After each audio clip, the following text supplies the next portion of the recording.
ठीक आहे. यानंतर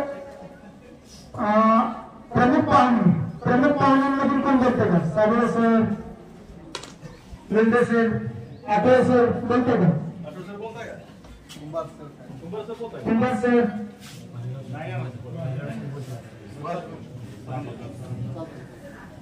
तर या ठिकाणी शेवटी तो क्षण आलेलाच आहे. आज सोनियाचा दिनवर्ष अमृताचा दिन, तो क्षण आलेला आहे. ज्या क्षणाची आपण सर्व आतुरतेने वाट पाहतो, ज्यांचे विचार ऐकण्यासाठी आपण या ठिकाणी उपस्थित आहोत, सर्वजण आतुर आहोत. आजच्या कार्यक्रमाचे प्रमुख वक्ते सूर्यकांत भालेराव सर यांना मी विनंती करतो की त्यांनी आता आम्हाला आपलं मनोगत या ठिकाणी ऐकूया.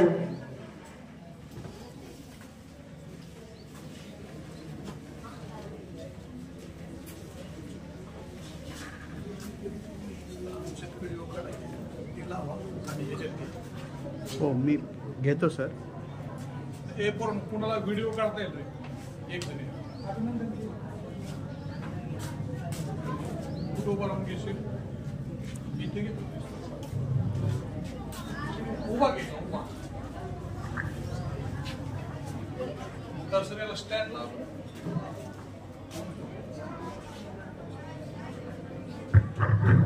आदरणीय सूर्यकांत भालेराव सर आपले मनोगत व्यक्त करताना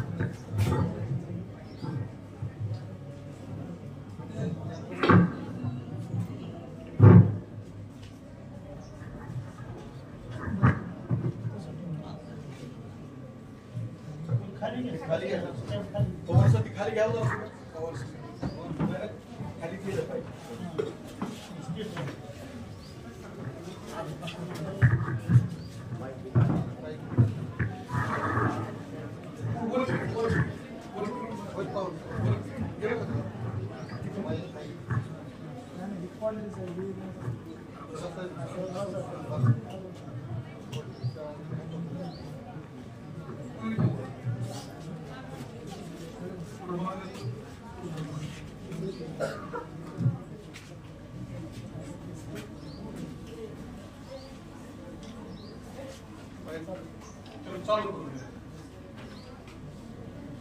आदरणीय सूर्यकांत भालेराव सर आपले मनोगत व्यक्त करताना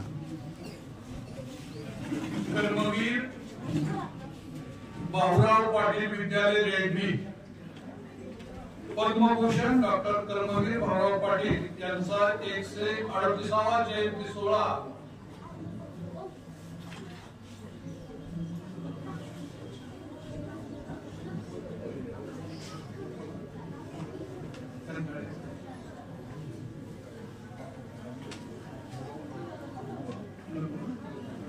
या सुंदर कार्यक्रमाचे अध्यक्ष आदरणीय हरिभाऊ करंगे साहेब, या विद्यालयाचे अभ्यास मुख्याध्यापक तुम्ही सीट केला पूर्ण काय या विद्यालयाचे मुख्याध्यापक माझे मित्र झेंडे सर, यानंतर विचार मंचावरती विराजमान सुभाष आबा पाटील, माजी प्राचार्य लोंढे सर, श्री कुंभार सर, माजी प्राचार्य साबळे सर, केंद्र प्रमुख रेड्डीचे पुष्पे सर्जेराव, किसन रामचंद्र काळे आणि माझे मित्र ढोले सर, आणि सर्वांचीच नावं काय घेता येत नाहीत मुलांनो. कसं गेले सर, आता एकदा भाषण सुरू झालं की आता तुमची सूट करायला लवकर. हा तसंच आहे. फक्त एक गोष्ट लक्षात ठेवा, आपलं व्हिडिओ कॉलिंग चालू आहे आणि तुमचं एका वेळेस तुम्ही जर शांत बसला, चांगल्या टाळ्या बिळ्या वाजवल्या तर तुमचा आपला व्हिडिओ YouTube वर टाकला जाईल.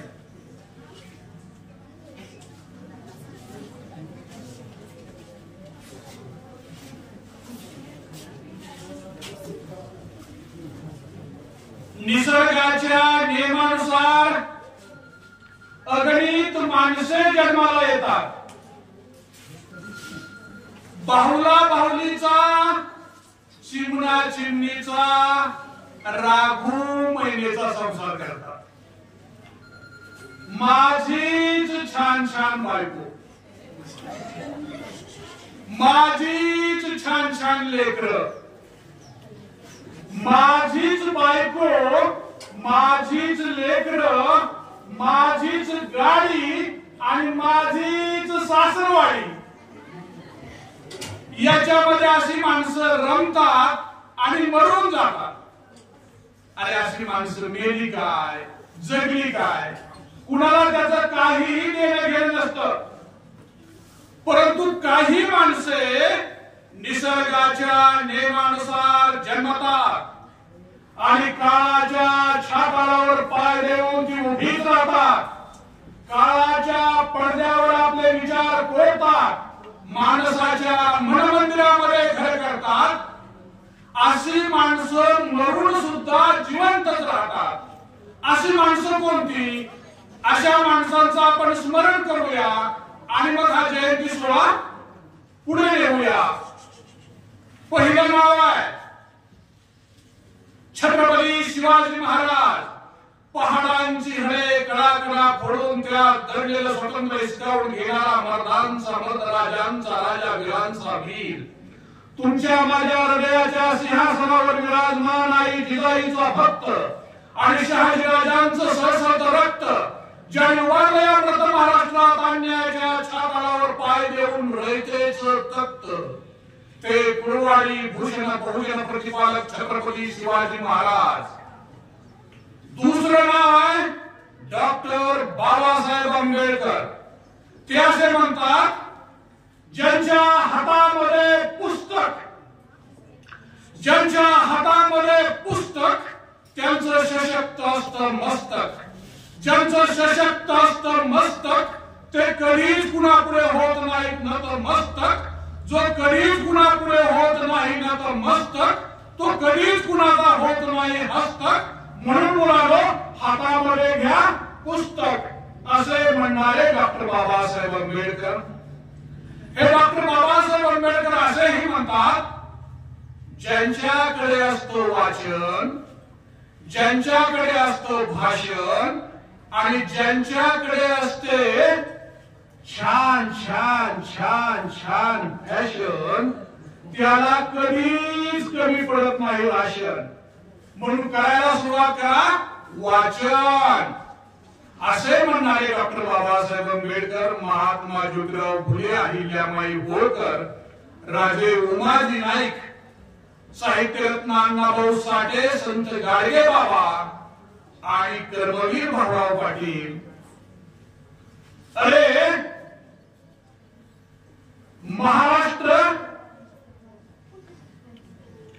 महाराष्ट्रामध्ये अज्ञानाची भूत थैथै नाचत होती. महाराष्ट्रामध्ये जातीयतेची भूत थैथै नाचत होती. त्यावेळेस महाराष्ट्राच्या दऱ्याखोऱ्यामध्ये ज्ञानाच्या ज्योती आणि स्वाभिमानाच्या, स्वावलंबनाच्या वाती पेटवत पेटवत पेटवत पेटवत हा कर्मवीर भाऊराव पाटील रक्तबंबाळ पावलांनी आणि अणवाणी पायानी महाराष्ट्राच्या दऱ्याखोऱ्यामध्ये हिंडत होता. अरे अणवाणी पायानी का? त्यांना चप्पल मिळत नव्हती का? बूट मिळत नव्हता का? अरे प्रसंगच तसा घडला. अस्पृश्याची एक तरुण गरोदर स्त्री, 7-8-9 महिने झाले असतील तिचे, आणि त्या बिचारीकडे घरात सरपणच नाही. आणि मग ही बिचारी रानात गेली थोडी सरपण आणायला, तर तिकडे खोत आहे. आपल्याकडे जसे पाटील तसे तिकडे वाळवा तालुक्यात काही खोत मंडळी आहे. तर या खोताच्या शेतात गेली. तर शेताच्या कडेच जे कुंपण असतं, त्या कुंपणाची काठी त्या बिचारीने उचलली. थोडस त्याचं गाठोडं केलं आणि घेऊन यायला लागली. त्या क्षणी त्या खोतानं पाहिलं. खोतानं बघितल्याबरोबर त्या माऊलीची आईमाय उधळायला सुरुवात केली. एवढा वेळ थांबावं, तो धावत गेला. 1-2 मुस्काळीत मारल्या. एवढा वेळ थांबला नाही, तिचे केस पकडले आणि ओढीत तिला गावात आणलं. भर चौकामध्ये लाता बुक्क्याने तिला मारायला सुरुवात केली. तिला खाली पाडलं आणि लाता बुक्क्याने मारतोय. अरे हा थांबणार कधी? एक सत्याप्पा भोसले नावाचा एक तरुण मिलिटरीतला फौजी माणूस तो तिथं आला. अहो तो म्हणतोय मालक बास की आता आम्हाला की आता. अहो ती 2 जीवाची आई आहे, बास करा तिला. असा तो सत्याप्पा भोसले म्हणतोय अरे तुझं मध्ये बोलायचं काय काम आहे, बाजूला हो. असं तो सत्याप्पा भोसले म्हणतोय. सत्याप्पा भोसलेच्या पाठीमागे खांद्याला कुऱ्हाडच होती. सत्याप्पा भोसले म्हणला याद राखा, जर पुन्हा तुम्ही तिला हात उगारला तर गाठ माझ्याशी आहे. काय करून करशील म्हणून त्या खोताने त्यालाच एक मुस्काळी दिली. मुस्काळी दिल्याबरोबर त्यांनी कुऱ्हाड काढली आणि क्षणाचाही विचार न करता त्याच्या मस्तकात लगावली आणि ते एका खोताचे 2 खोत करून टाकले, त्याचे तुकडे केले. अरे अन्याय डोळ्याने पाहायचा नसतो, दिसता क्षणी त्याचं परिमार्जन करायचं असतं, दिसता क्षणी तो गाडून टाकायचा असतो, दिसता क्षणी तो हद्दपार करायचा असतो. असंच त्याचं ब्रीद होतं. असं म्हणून तो सत्याप्पा डोंगरात पसार झाला आणि पुढे त्यावेळेस त्या सत्याप्पा भोसलेच्या खांद्यावर आपले कर्मवीर भाऊराव पाटील लाडाने बसत होते. अनेक वेळेस भाऊराव पाटील त्याच्या खांद्यावर बसले आणि भाऊराव पाटलाच्या अंगात सुद्धा तीच बंडखोरी, तोच स्वाभिमान, तेच उसळतं रक्त कर्मवीर भाऊराव पाटलांच्या सुद्धा शरीरामध्ये खेळत होतं. मग बघता बघता तो सत्याप्पा पकडला गेला आणि त्याला जेलमध्ये घातलं. त्याला शिक्षा झाली आणि शिक्षा होताना भाऊराव तिथं उभा होता, तरुण झाला होता वेळेस. तर भाऊरावला तो सत्याप्पाच म्हणला, अरे भाऊराव आता मला फाशी देतील का जन्मठेप देतील मला माहित नाही. अरे तुझी एखादी आठवण माझ्याकडे ठेव. पाठीमागच्या मुलीलो काय द्याल भाऊरावने आठवण, काय द्याल भाऊरावना गिफ्ट. भाऊरावना आपल्या पायातल्या चपला काढल्या सत्याप्पा भोसले आणि तेव्हापासून भाऊराव पाटलांनी आयुष्यामध्ये कधीच चप्पल घातला नाही, बूट घातला नाही, आडवाणी पायानं हिंडले हे व्यक्तिमत्व. ज्या ज्या वेळेस पाय पोळतील, ज्या ज्या वेळेस पायाला काटा टोचेल त्या त्यावेळेस आपल्या मित्राची आठवण यावी, आपल्या मार्गदर्शकाची आठवण यावी. असं वागणारे कर्मवीर भाऊराव पाटील बंडखोर स्वाभिमानी किती होते. संत तुकाराम महाराज म्हटल्याप्रमाणे जे का रंगले गांगले त्यासी म्हणे जो आपला तोच साधू ओळखावा देव तेथेच जाणावा. संत तुकाराम महाराज म्हणतात. अरे पण रंगले गांगलेला कोण आहे? अरे ही अस्पृश्य मंडळी, ही गावकुसा बाहेरची माणसं यांच्याबरोबरच खेळावं. भाऊराव पाटील यांच्याबरोबर खेळायचे, यांच्याबरोबरच दोस्ती करायची. आणि एकदा दोघांची अशी खेळायला गेली असता, उन्हाचे दिवस होते, तहान लागलेली म्हणून आरावर गेले, पाणी मागितलं. म्हणजे मला पाणी, ए तुझं नाव काय रे? पाणी मागायला लागलास, त्याने त्याचं नाव सांगितलं. ए तुझं नाव काय? त्याने त्याचं नाव सांगितलं. अरे मुली तू तिकडे जा का, गावकुसा बाहेर जा का, तू अस्पृश्य जा का, आणि तुझं नाव? मी पाटील, पायगोंडा पाटला. हा मग तुला पाणी देतो, यांना पाणी मिळणार नाही का? या अस्पृश्याचे. मग भाऊराव तिथं भांडत बसले, भाऊराव तिथं झुंजत बसले. अरे ती ही माणसासारखी माणसं आहे, त्यांनाही पाणी द्या आणि तुम्ही जर पाणी देणार नसाल तर तुम्हालाही पाणी पिऊ देणार नाही. आणि म्हणून तो रहाट जो आहे तो गदागदा हलवला आणि मोडून टाकतो. अशी भाऊराव पाटलांची वृत्ती ही बंडाची होती. भाऊराव पाटलांची वृत्ती बंडाची होती, साखर दंडाची होती, त्यागाची होती, अज्ञात शौर्याची होती, चेतनतेच्या मृत्यू म्हणजे धाडसाची होती. असं हे कर्मवीर भाऊराव पाटील. आणि शाळा चालू होती, सगळी मुलं वर्गात बसली होती आणि दारात एकच मुलगा बसलाय. आता दारातूनच शिकतोय आणि आतमध्ये गुरुजी संख्येचे धडे देतात. भाऊराव पाटलांनी पाहिलं, धावतच गेले, गुरुजी बाहेर आहे. ओ गुरुजी या बाहेर. आता काय झालं, काय झालं काय म्हणताय? बाहेर लेकरू का बसले? का बसलं काय म्हणतोस? अरे अस्पृश्याचा आहे. मग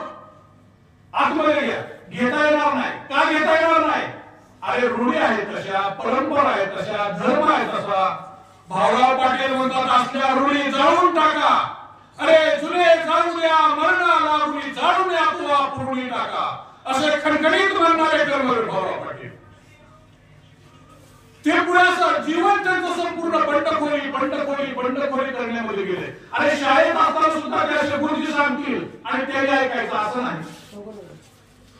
वर्गात असताना सुद्धा ते ज्यावेळेस जैन बोर्डिंगला होते बकडे सर, त्यावेळेस पहिला विरोध केला त्यांनी. किती विरोध कर्मवीर भाऊराव पाटील? इयत्ता 6वी. पद्धत होती तिथे सकाळी उठावं, आंघोळ करावी, सोवळं नेसावं, पूजा करावी. भाऊराव पाटील म्हणले मी आंघोळ करणार पण मी सोवळंच नेसणार नाही. गुरुजी म्हणले का? म्हणले ते काय सोवळं नेसण्यासारखं आहे का? आणि हे का नेसावं? गुरुजीने सांगितलं अरे ते पवित्र वस्त्र असतं, धर्माला ते मान्य असतं. गुरुजी कर्मवीर भाऊराव पाटील म्हणले हे काय पवित्र वस्त्र नसतं, हे कधीच वस्त्र धुतलं जात नाही, हे अमंगल आहे, मी याला पवित्र मानायला तयार नाही, मी घालणारही नाही. आता असले बंद करून एकदा काय झालं, तो दास नवमीचा कार्यक्रम चालला होता. एकदा दास नवमीचा कार्यक्रम सगळ्या गावांनी वर्गणी गोळा केली, सगळ्या गावांनी प्रसाद तयार केलाय, भजन झालंय, कीर्तन झाले. आता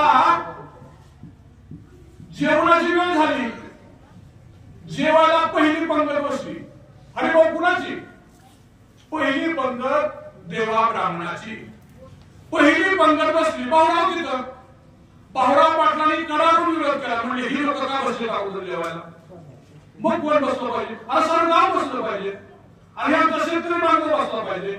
आणि शेतकऱ्याकडून आपण गहू घेतला, तांदूळ घेतला, तेल घेतलं, मीठ घेतलं, गुळ घेतला, चुरवण केलं, प्रसाद तयार केला. झटली ही शेतकरी मंडळी जेवायला पहिल्या पंक्तीत हीच मंडळी पाहिजे. लोक म्हणले नाही नाही नाही, 1000 वर्ष हीच प्रथा आहे. काय? पहिली पंगत देवा ब्राह्मणाची. भाऊराव पाटील म्हणजे हे चालणार नाही, सगळ्यांनी एकत्र जेवायला बसायचं, नाहीतर मी कुणाला जीव देणार नाही. आणि भाऊराव पाटलांनी जेवण उधळून लावली. त्या दिवशी गावातलं कोणच जेवलं नाही. असे हे बंडखोर भाऊराव पाटील. त्यांनी शाळा का सोडावी लागली, जैन बोर्डिंग मधून त्यांना का हाकलून दिलं, हा एक छोटासा प्रसंग आहे. कोरोना आपले शाहू महाराज, मॅडम पाटीलच्या मुलीकडे लक्ष द्या. शाहू महाराज, अरे 18 पगड जातीच्या लेकरांना मायेनं पोटाशी धरणारा हा राजा, 18 पगड जातीच्या लेकरांना मायेनं पोटाशी धरणारा शाहू महाराज हा राजा, यांना कळालं की अरे हा गंगाराम कांबळे नावाचा एक माणूस आहे. त्यानं काय केलं, आपल्या राजवाड्याच्या तिकडे जे गुरं पाणी पितात त्या हौदाला हात केला लावला, म्हणजे स्पर्श केला, म्हणून चांबडी लोळसतो त्याला मारले. म्हणजे शाहू महाराजांना काय करावं? म्हणजे गंगाराम इकडे दरबारात तू काय येत नाही? नाही म्हणजे महाराज येणार आता. लोकांनी मारले की पाठगोळी करून दाखवले, शर्ट काढून ह्याला अशी कातडी घेऊन बोलतो. शाहू महाराज म्हणजे एक असं काम कर, तुला एक हॉटेलच काढून देतो. राजे म्हणजे माझ्या हॉटेलात कोण येणार आहे? आम्हाला काळजी कशाला करतो, मीच येतो की. शाहू महाराज आपल्या बग्गीमध्ये म्हणजे रथामध्ये 8-10 माणसं मांडणीवर घेऊन दरबारातली त्या गंगाराम कांबळेच्या हॉटेलमध्ये जायचे. 10 कप चहा सांग किंवा 10 कप चहा एवढी. ती दरबारातली माणसं सांगत नाही, ती दरबारातली माणसं जात पाक मारणारी. तर नाही एक जण म्हणतोय, महाराज मी नाही चहा घेत, मग दूध घेत, आम्हाला लय उपवास आहे, मग खिचडी खा. भाऊराव आपले शाहू महाराज म्हणायचे, तुम्हाला मी काहीतरी खाऊ घातल्याशिवाय इथून हटतच नाही. तर असे शाहू महाराज, हे शाहू महाराजांना अस्पृश्यासाठी एक बोर्डिंग काढलं होतं. आणि त्यावेळेस भाऊराव पाटील इयत्ता 6वीला होते. भाऊराव पाटलांना वाटलं अरे शाहू महाराजांनी मराठ्यासाठी बोर्डिंग काढलंय, जैनासाठी बोर्डिंग काढलंय, लिंगायतासाठी बोर्डिंग काढलंय, आणि आता अस्पृश्यासाठी सुद्धा बोर्डिंग काढलंय. अरे मग चला आपण जे बोर्डिंगच्या उद्घाटनाला जाऊया. कितवीला पोरगं म्हणतोय? 6वीचं. आणि भाऊराव पाटील अस्पृश्यासाठी काढलेलं शाहू महाराजांनी जे बोर्डिंग होतं त्याच्या उद्घाटनाला गेले. आपल्या गर्दीत. इकडं जैन बोर्डिंग मध्ये जी बोंबाबोंब झाली, जैन बोर्डिंग मध्ये जी बोंबाबोंब झाली,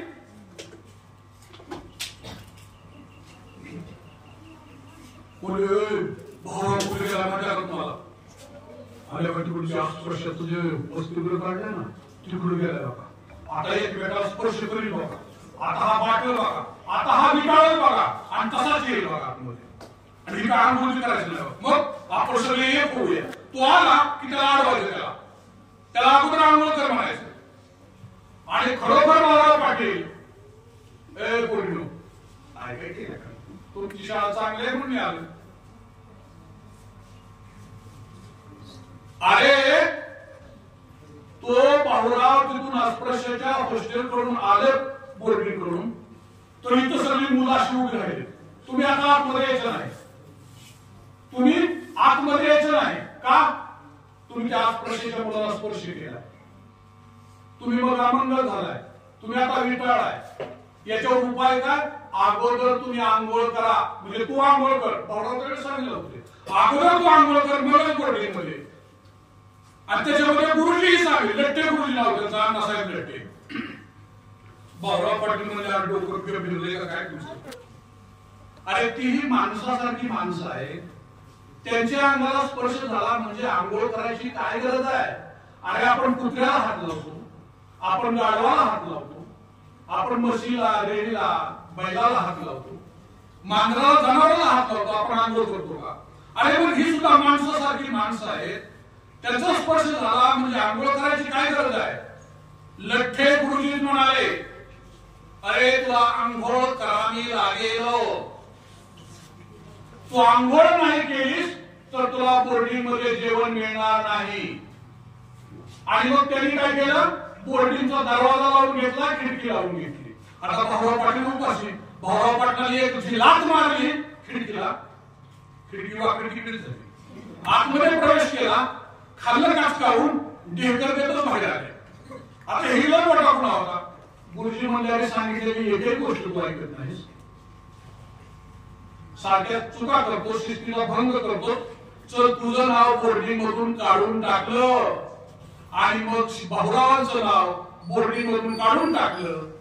भाऊरावाला त्या गुरुजीला वाटलं होतं चुकलं माझं, पुन्हा नाही कसं करणार, माफ करा. एखादा अर्ज लिहितील, एखादा विनंती अर्ज, एखादा पाया पडतील, पण भाऊराव त्यांच्या पाया पडले नाही, त्यांना हात जोडले नाही, त्यांना विनंती केली नाही, त्यांना अर्ज केला नाही. तू नीट म्हणल्याबरोबर पेटी घेतली, दप्तर भरलं, ड्रेस वगैरे काय असतील ते घेतले. ड्रेस काय होता माहिती आहे का? एक असा लांब काशीर गुडघ्यापर्यंत, अंगातलं मुठी, टकुऱ्याला एक गुल टोपी, असा त्यांचा ड्रेस घेतला आपला, निघाले. अरे बोर्डिंग मधून बाहेर पडले, जायचं कुठं? घरी जावं तर आईला इकडं गंगूबाई, वडील तर मसूद खात्यात नोकरीला, आई भयंकर कडक होती. म्हणजे जायचं कुठं आता? आई गेले तर पुकारीनच मारे. मग आता कुठं जायचं, कुठं जायचं? इकडं फिरतोय, तिकडं फिरतोय, तिकडं फिरतोय, इकडं फिरतोय, इकडं फिरतोय, तिकडं फिरतोय. आज जायचं कुठं? तेवढ्यात नेमकं एक शाहू महाराजांचा भाचा नेमका तिथं आला होता. तो होता भावाचा क्लासमेट, वर्गमित्र. तोच म्हणला, ए भावना कुठं झालास? कुठे हिंडतोय? डोक्यावर पिळके आहे तुझ्या म्हणला, तोंड जरा सुकल्यासारखं दिसतंय, डोळे खोल गेल्यासारखं दिसतंय, जेवण केलं का नाही? कुठं चाललास? त्यानं सांगितलं मला काय करू? मला गुरुजीनं मला पोटरी करून हाकलून दिले. आता मला मी पेटी घेतली आणि निघालो, कुठं जायचं मला माहित नाही. तर तो बाळासाहेब खानविलकर नाव त्या मित्राचं, तोच म्हणाला असं कर. अरे या कोल्हापूर मध्ये 18 पगड जातीला मायेनं पोटाशी धरणारा एक आभाळा अंतकरणाचा माणूस आहे, राजा आहे. अरे त्याच्याकडे चल, आपण त्यांच्याकडे जाऊ आणि त्यांना सांगूया. मग भाऊराव पाटलांनी बाळासाहेब खानविलकर शाहू महाराजांकडे गेले, शाहू महाराजांना वृत्तांत सांगितला. शाहू महाराज म्हणले असं आहे का? अण्णासाहेब लट्टेला बोलवून घ्या. अण्णासाहेब लट्टे गुरुजीला बोलवून घेतलं. शाहू महाराजांना सांगितलं या मुलाला काही गुन्हा नाही, अस्पृश्याच्या बोर्डिंगच्या उद्घाटनाला आलाय, त्याला पुन्हा बोर्डिंग मध्ये घ्या. लट्टे गुरुजी, पूर्वीचे गुरुजी ते म्हणजे महाराज माफ करा, माझं डोकं उडविलं तर ह्या पोराला मी पुन्हा घेणार नाही कोर्टिंग मध्ये. अहो लय खोड्या करतोय, कुणाचं ऐकतच नाही, मी नाही घेणार म्हणजे. आणि मग शाहू महाराज म्हणले नको घेऊ, माझ्या वाड्यावर आहे. आणि शाहू महाराजांनी सांगितलं भाऊराव तू माझ्या राजवाड्यावर राहायचं, तुझा जेवणाचा खर्च मीच करणार, तुला खर्चाला पैसे मीच देणार, तू रुमाल राहायचं. मग शाहू महाराजांच्या वाड्यावरती भाऊराव पाटील राहू लागले. आणि भाऊराव पाटलांना कळालं येता सांगित असतानाच की शाहू महाराज कसे आहेत, शाहू महाराज किती मोठ्या मनाचा आहे, शाहू महाराजांची दयाळू वृत्ती, मात्र हृदय त्यांना कळालं. आणि भाऊरावांनी ठरवलं जे शाहू महाराज करतात तेच आपणही करायचं. शाहू महाराज काय करायचे, महात्मा ज्योतिराव फुले आणि सावित्रीबाई फुले यांनी काढलेला सत्यशोधक समाजाची स्थापना महात्मा फुल्यांनी 1873 रोजी केली होती, सप्टेंबर महिन्यातच, याच महिन्यात. तर त्यांचा एक संदेश होता, त्यांची एक शिकवण होती महात्मा फुले ज्योतिराव फुलेंची. काय शिकवण होती, अय पोराओ, काय शिकवण होती बघा. तीच शिकवण कर्मवीर भाऊराव पाटील जनतेला सांगायचे. कुठे सांगायचे, तमाशा सांगायचे. भाऊराव पाटलांना ढोलकी चांगली वाजवता यायची. मग भाऊराव पाटलांनी तमाशात काम करायला सुरुवात केली. तमाशात काम काय करायचे, महात्मा फुल्यांचे जे विचार आहेत, सावित्रीबाई फुलेंचे जे विचार आहेत, शाहू महाराजांचे जे विचार आहेत, ते तमाशा रंगात आला की उठून उभे राहायचे आणि सांगायचे. माझ्या बंधू आणि भगिनींनो, मी तुम्हाला महात्मा फुल्यांचे, शाहू महाराजांचे 2-4 विचार सांगतो आहे, तुम्ही मन लावून ऐकावे. पहिला विचार आहे, जातीयता बाळगू नका, स्त्री पुरुष समान माना, दगडाच्या देवापुढे कोंबडं कापू नका, दगडाच्या देवापुढे बकरं कापू नका, दगड धोंड्याची पूजा करू नका, कर्ज काढू नका, दारू पिऊ नका आणि आपली मुलं शाळेत पाठवा, आपली मुलं शाळेत पाठवा, असे भाऊराव पाटील म्हणत होते. पण त्यांनी मात्र शाळा सोडली होती. त्याचं कारण आपल्याला समजलं. त्यावेळेस मग सावित नापाशी झाले. आणि मग हेच सांगत भाऊराव सगळीकडे हिंडत होते. आणि भाऊरावांच्या तक्रारी भाऊरावांच्या वडिलांकडे येत होत्या की भाऊराव ब्राह्मणाला दक्षिणा देऊ नको म्हणतोय, भाऊराव दगडाची देवाची पूजा करू नका म्हणतोय. तर ह्या तक्रारी आहेत त्या भाऊरावांच्या वडिलांकडे जात होत्या. आणि नेमकीच वेळ झाली होती मुलांना जेवायची, सकाळची. पाहुणे घरी आले होते. पाहुणे असे पंक्तीला बसले, भाऊरावही पंक्तीला बसले आणि लग्नही झाले त्याचं. लक्ष्मीबाई पाटील नावाची एक सुरेख, सुंदर, देखणी, चांगल्या विचाराची मुलगी त्यांची पत्नी आहे. आणि त्याचे पंक्तीला बसले तर जेवण असं वाढायची सुरुवात आहे. आणि जेवण करत असताना ते पाहुणे गप्प जेवतील तर पाहुणे नसले. पाहुणे म्हणले बघा की पोरग काय करते, काय करते ती पोरग, काय करते ती पोरग, ते जेवताना म्हणते. आणि कोण ऐकतंय, भाऊराव पाटील आहेत. भाऊराव पाटलाचे वडील बसले आणि पाहुणे त्याला म्हणतात ती पोरग काय करते. आता वडिलांना अगोदरच पोराबद्दल राग होता. पोरग नुसतं खोड्याच करते, पोरग नुसतं तक्रारीच आणते, पोरग नुसतं हे झाले की ते झाले की ते गावकरी भांडायलाच येतात. मग वडीलच म्हणले काय करते, म्हणजे खाते आणि कोंबड फिरते. असं म्हटल्यानंतर लक्ष्मीबाई पाटलांचं आणि भाऊरावांचं नुकतंच लग्न झालं होतं. लग्नामध्ये आपण किती हुंडा देतोय पूर्ण, वडील किती हुंडा देतात, अर्ध्या तोळ्याची अंगठी, 1.5 तोळ्याचं लॉकेट. लक्ष्मीबाई पाटलाला तिच्या वडिलांनी म्हणजे त्यांच्या वडिलांनी 200 तोळं सोनं दिलं होतं. म्हणजे भाऊराव पाटील किती श्रीमंत असते बघा. आणि आज ती इतकी श्रीमंताची मुलगी आणि वडील काय म्हणतात भाऊरावाचे, काय नाही खाते पोरग आणि बोंबलं घेतले. असं म्हटल्यानंतर लक्ष्मीबाई पाटलाला वाटलं की अरे माझ्या पाटलाचे काय ध्यान पडले, माझं नशीब कुठलं, काय माझं नशीब आता कुठं निघतंय का काय. आणि त्या माऊलीच्या डोळ्यात असं घराघरा पाणी यायला लागलंय आणि नेमकी ती भाऊरावांना असं जेवण वाढायला लागली. असं जेवण वाढायला लागली. भाऊराव खाली बसून असं खातात. नेमका डोळ्यातला एक थेंब पटदिशी भाऊरावाच्या ताटात पडतो. भाऊराव बघतात असं. भाऊराव बघतात तर लक्ष्मीबाईचे डोळे भरून आले. हे गालावरची उघड आले. भाऊरावांच्या लक्षात आलं की आपला वडिलांनी अपमान केलाय आणि हा अपमान आपल्या पत्नीला लागलाय. मग त्यांनी कशाचाही विचार केला नाही. पोरांनो ताड दिवशी भाऊराव पाटील उठले जेवणावरून आणि चालायला लागले. अरे कुठं जायचं, घर तर त्यांनी सोडलं. आईला विचारलं नाही, बापाला विचारलं नाही, पत्नीला विचारलं नाही, मित्राला सांगितलं नाही, कुणाला काही न बोलता त्यांनी गाव सोडलं. जायचं कुठं, पोटात भाकर नाही, खिशात पैसे नाही, डोक्यात चांगला विचार नाही, कुणीकडे जायचं ते कुठं जायचं. कुठं जायचं, इकडे हिंडतात तिकडे हिंडतात, तिकडे हिंडतात तिकडे हिंडतात, हिंडून हिंडून हिंडून हिंडून झालं. आणि शेवटी भाऊराव पाटील साताऱ्यात जाऊन पोहोचले. साताऱ्यात गेल्यानंतर प्रत्यक्ष खायचं काय, कोण एक म्हणणार आहे इकडं, कोण म्हणणार आहे थोडं जेव, कोण म्हणणार आहे चहा पे. भाऊराव पाटलांची अवस्था अत्यंत दयनीय झाली.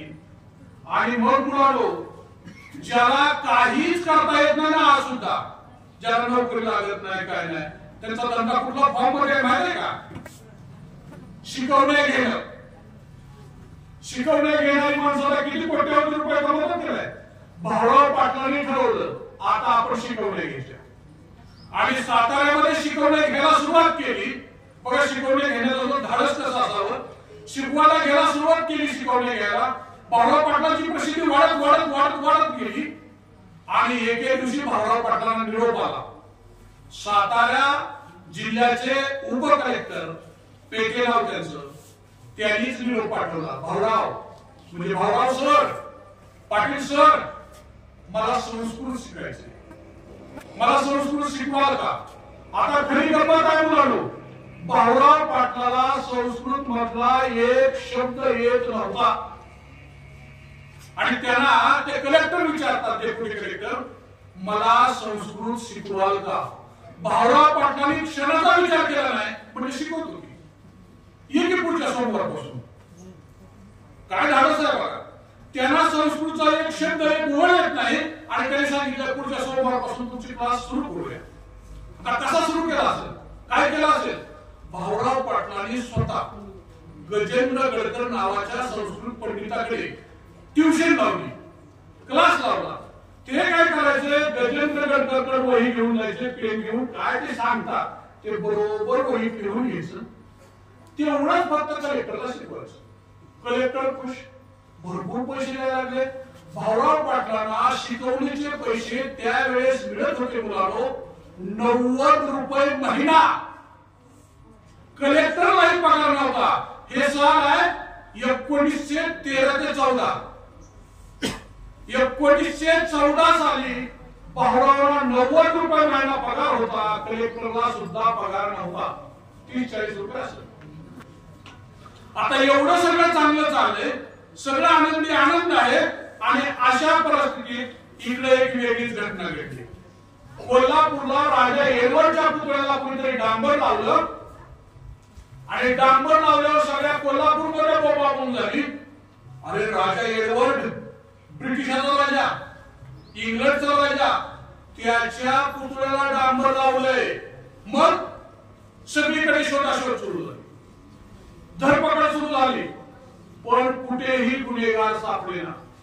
मग चांडाळ चौकडीला त्याच्या विचाराला खतपाणी सुरू झालं, त्याची चर्चा सुरू झाली. आता काय करायचं,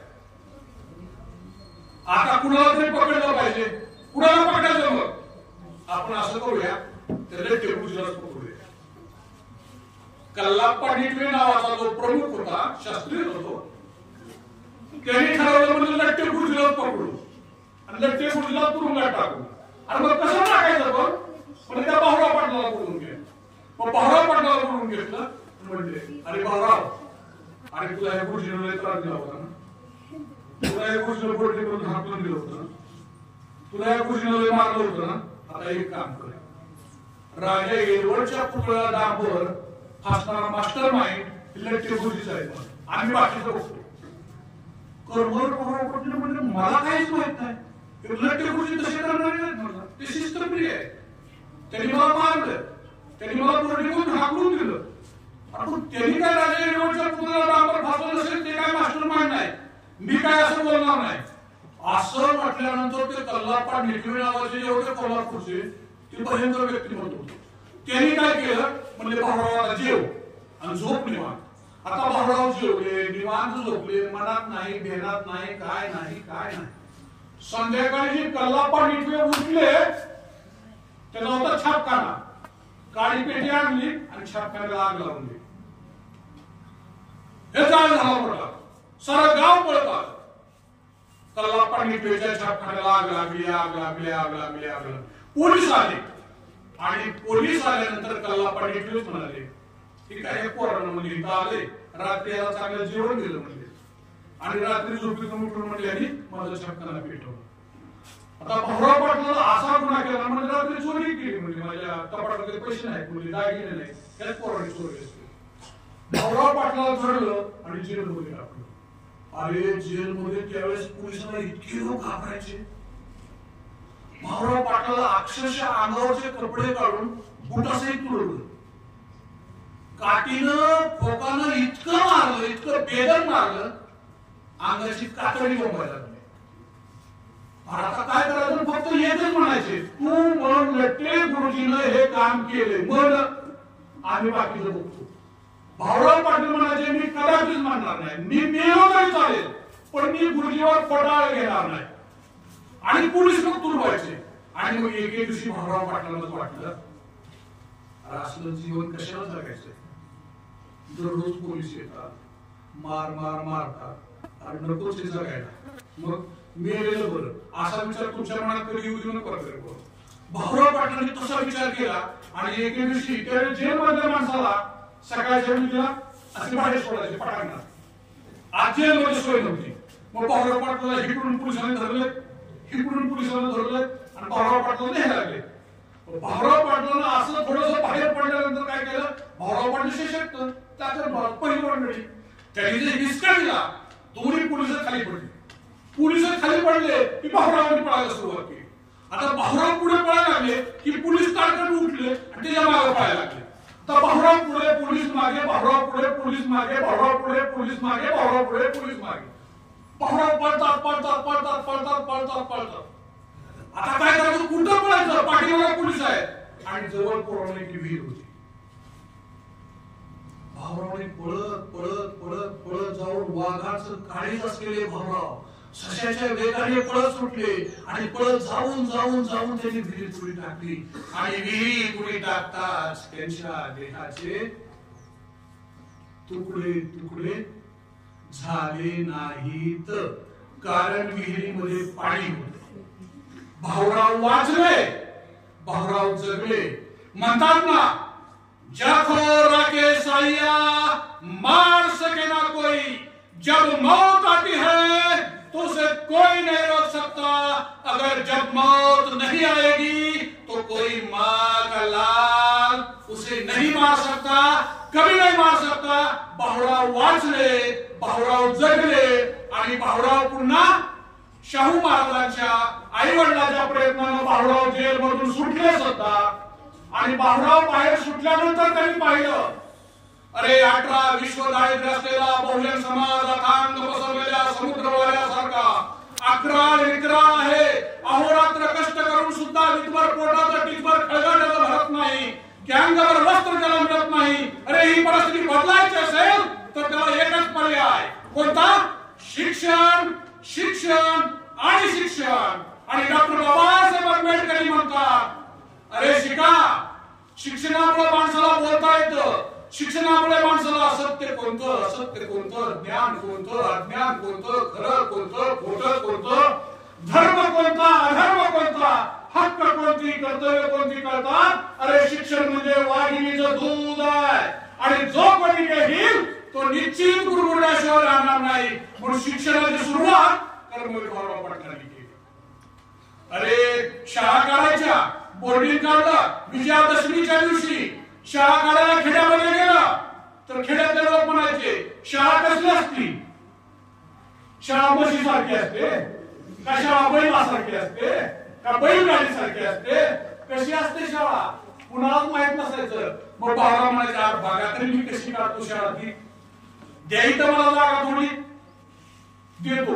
पण गावकरी काय म्हणायचे, पडले अहो इथं नागायचं. अण्णा म्हणायचे असू द्या मी नागाला घेत नाही, काढतो तो शाळा.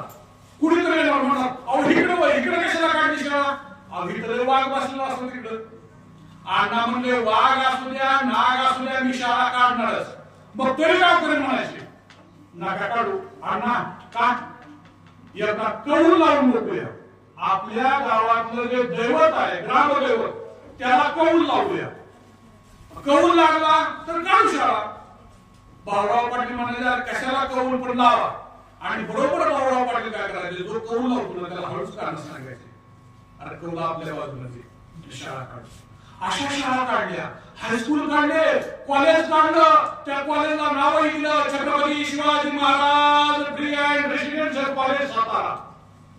एक श्रीमंत माणूस आला, त्या मुलीला चांगलं उदाहरण सांगितलं.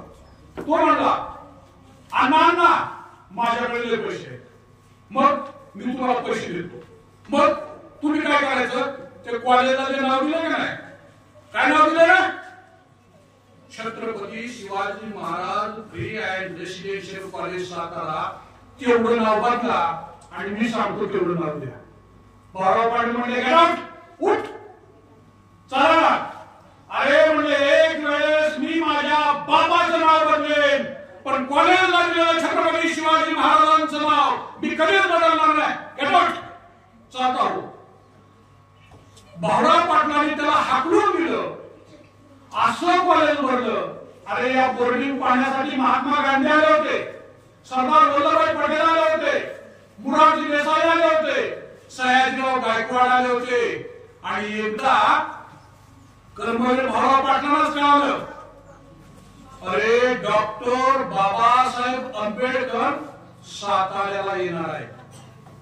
भाऊराव पाटलांनी काय केलं, आपली बोर्डिंग वरती मुलं घेतली आणि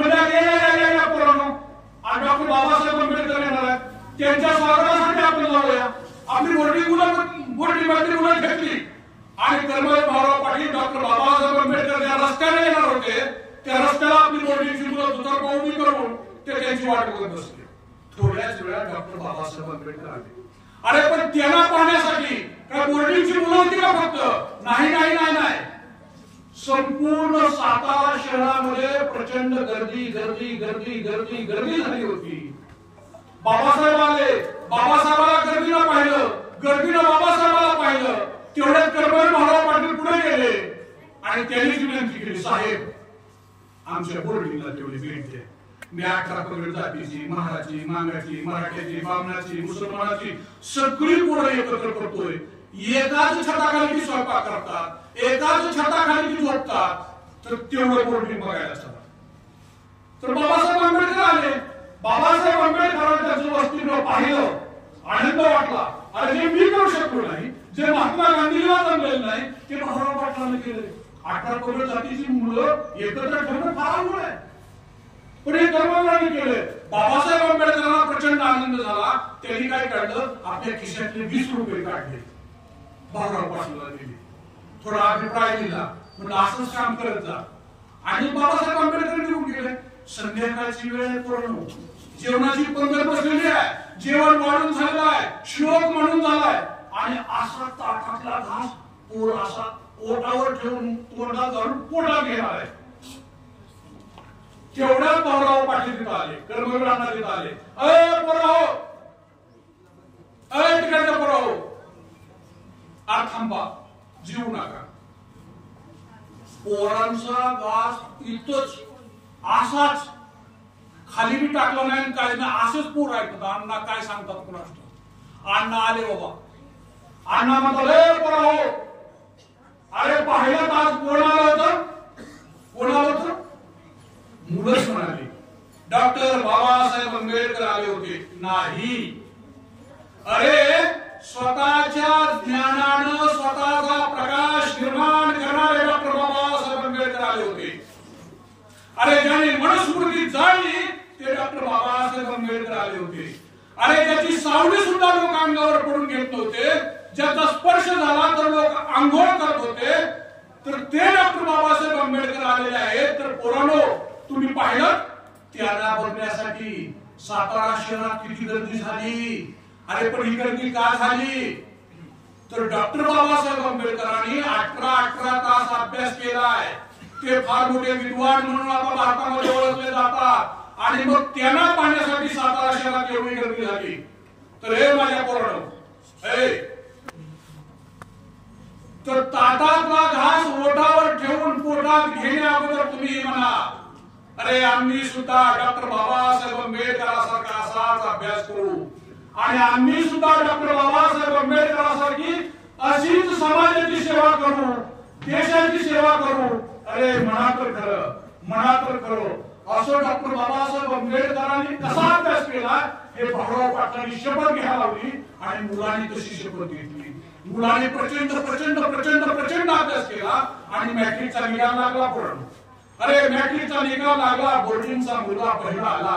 मॅट्रिकचा निकाल लागला, बोर्डिंगचा मुलगा दुसरा आला. मॅट्रिकचा निकाल लागला, बोर्डिंगचा मुलगा तिसरा आला. मॅट्रिकचा निकाल लागला, बोर्डिंगचा मुलगा चौथा आला. तर भाऊराव पाटील लय आनंद झाला, सगळीकडे आनंद आनंद. अरे मी घेतलं कष्ट पण काहीतरी चीज झालं असे भाऊराव पाटील म्हणतात. आणि तेवढ्या त्यांना कळते, अरे त्यांना साथ देणारी त्याची लक्ष्मीबाई, आपली पत्नी, सुंदर सुस्वभावी पत्नी, तिच्या पोटात दुखायला लागले.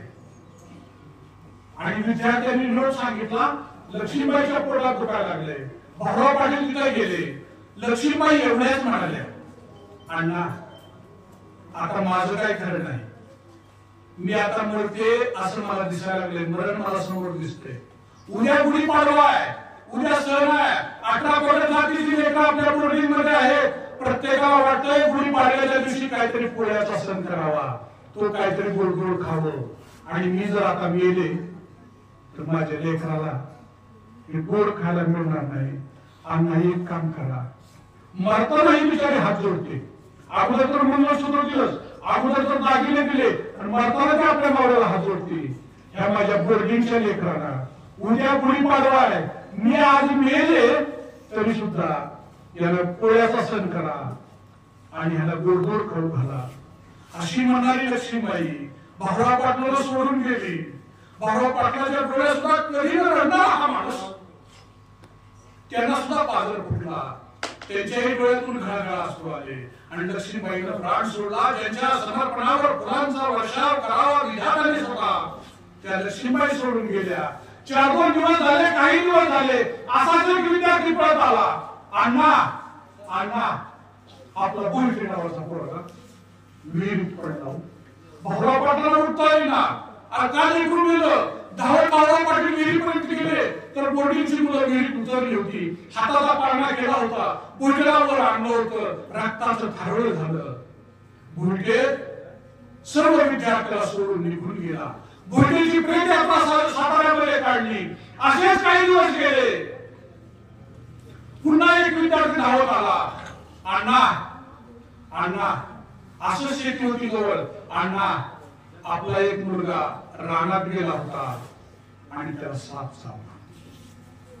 अण्णाला पुन्हा दुःख झालं. अण्णा धावत डॉक्टरकडे गेले. डॉक्टरने सांगितलं, मी इंजेक्शन देतोय, अण्णा तुम्ही ह्या मुलाला घेऊन घरी जा, रात्रभर याला झोपू देऊ नका. याला पहाटे उठला, रात्रभर जागला की हा मरत नाही.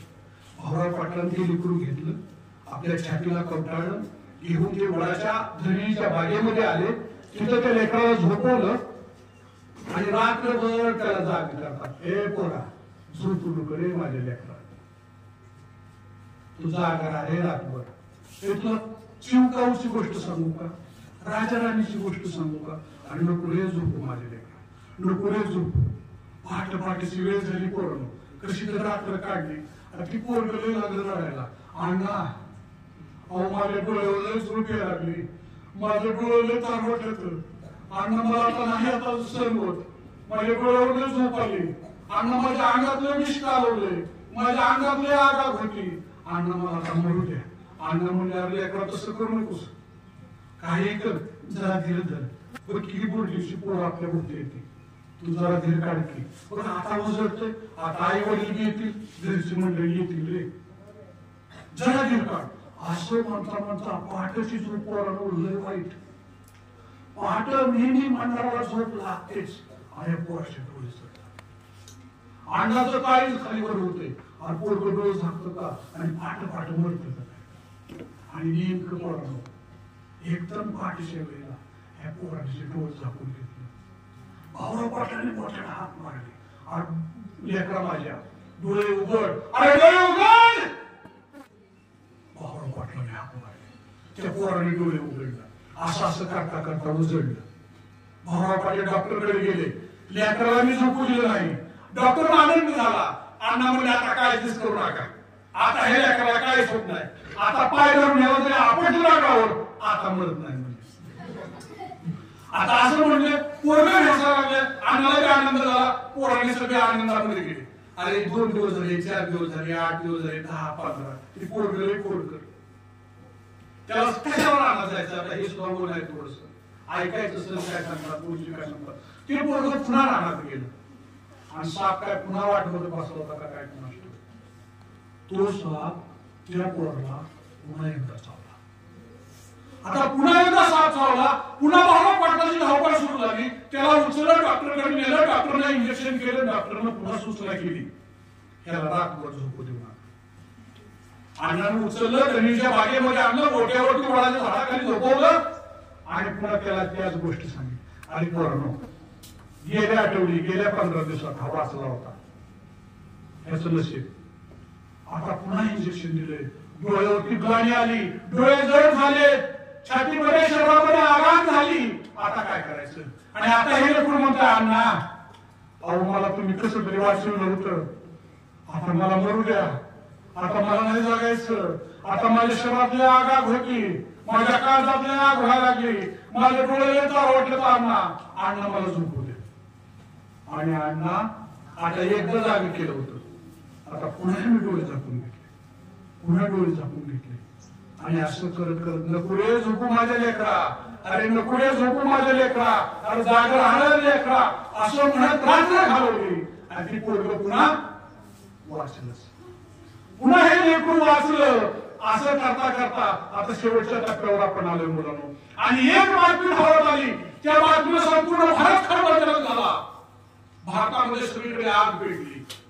कळालं की महात्मा गांधीजीचा खून झालाय. जे महात्मा गांधीजी आपल्या कर्मवीर भाऊराव पाटलाच्या बोर्डिंगला दरवर्षी 5,000 रुपये देत होते हरिजन सेवक संघामधून. कळालं की महात्मा गांधीचा खून एका राक्षसाने केलाय.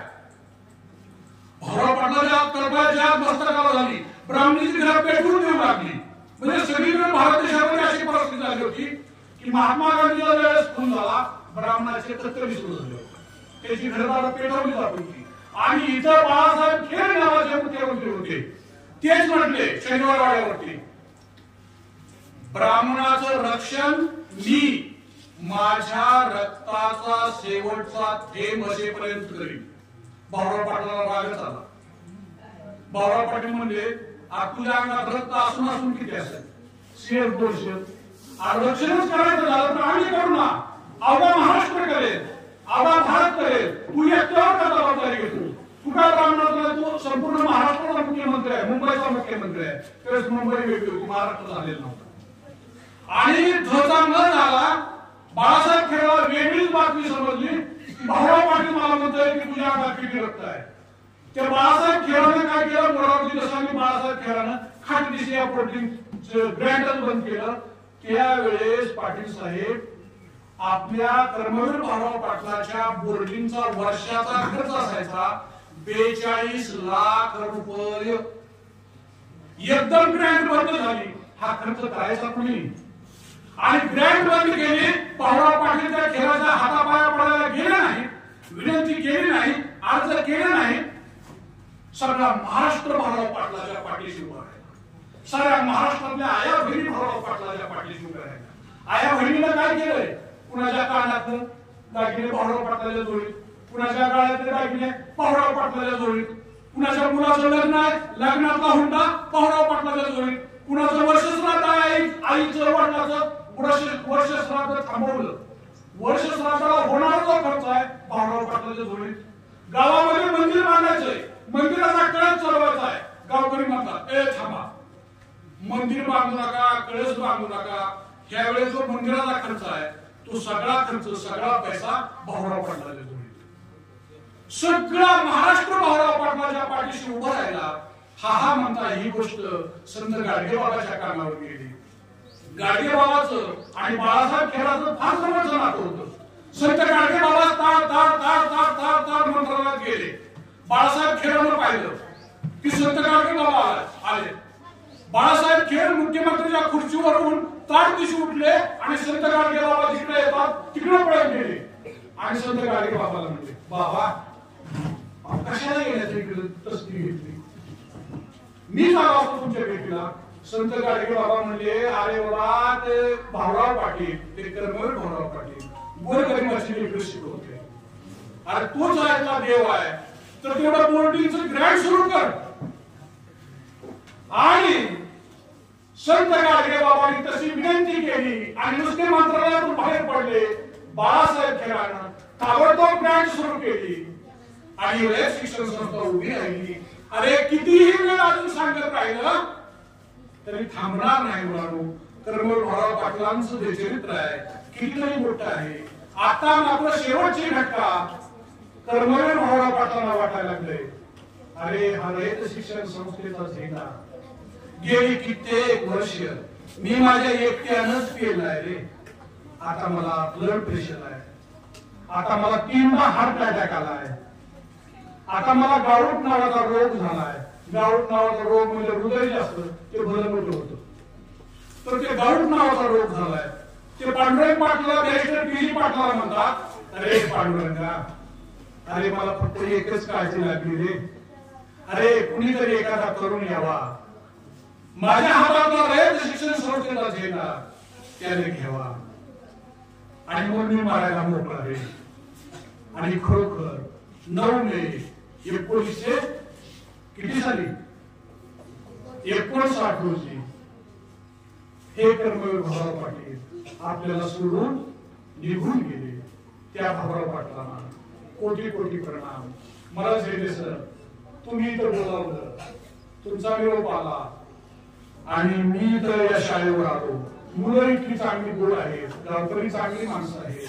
मी आमच्या पाटील साहेबांशी बोललो, अत्यंत चांगली माणसं आहेत, हरिभाऊ आहेत, सगळी माणसं. या सर्वांचे मनपूर्वक आभार आभार आभार.